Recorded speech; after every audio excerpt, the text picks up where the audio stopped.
एक बार की बात है, एक छोटे से शहर में एक परिवार रहता था, जिसमें रमेश और उसकी माँ बेहद खुशी से जीवन व्यतीत कर रहे थे। रमेश ऑटो चलाता था और उससे जो भी आमदनी होती थी, माँ बेटा खुशी खुशी उससे गुजारा करते थे। एक दिन उसकी मौसी रमेश के घर आए। उसने रमेश की माँ से रमेश की शादी के बारे में बात की, जिसे सुनकर माँ बहुत खुश हो गयी। अब रमेश के लिए एक अच्छी लड़की की तलाश शुरू होती है। कुछ ही दिनों में रमेश की मौसी को रूपा नाम की एक लड़की मिली, जो देखने में बेहद खूबसूरत थी। रमेश को भी रूपा बहुत पसंद आए और दोनों ने शादी कर ली। शादी के बाद कुछ दिन बेहद खुशी से बीते, लेकिन रमेश और उसकी माँ को रूपा के बारे में यह नहीं पता था कि रूपा कितनी लालची लड़की है। रूपा ने शादी के कुछ दिनों बाद ही अपने रंग दिखाना शुरू कर दिया था। वो महीने में कई बार किटी पार्टी जैसे सोमराह में जाने लगी, जिसके लिए रूपा हर पार्टी में नए कपड़े और कीमती जेवर पहनती थी। जब रूपा के नए गहने और कपड़े खत्म हो जाते थे, तब रूपा अपने पति की कमाई से नए कपड़े और गहने खरीद लेती थी, जिससे रमेश के घर में झगड़ा शुरू हो गया था।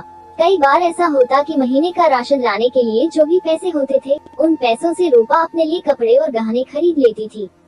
एक दिन रमेश ने कहा, रूपा, अपने नए कपड़े और गहने खरीदने में इतना पैसा बर्बाद करने का क्या फायदा है?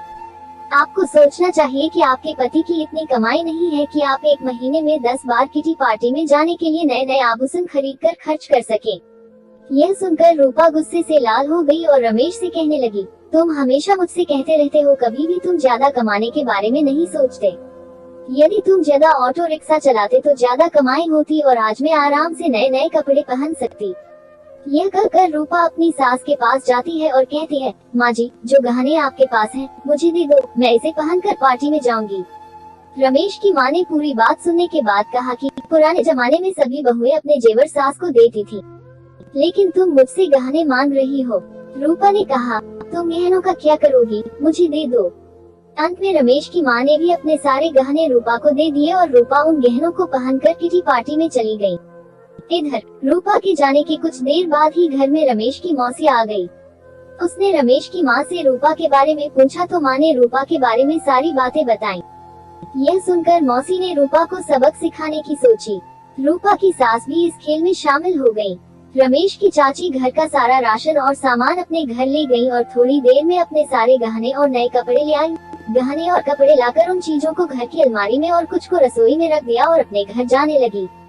जाते समय रूपा की सास से कहा कि जब रूपा घर आएगी तो यह जेवर देखकर वो तुमसे कुछ पूछेगी, तुम उसका अच्छे से उत्तर देना। उसके कुछ ही समय बाद रूपा किटी पार्टी से घर आए और अपनी अलमारी में सभी नए गहने देखकर बहुत खुश हुई।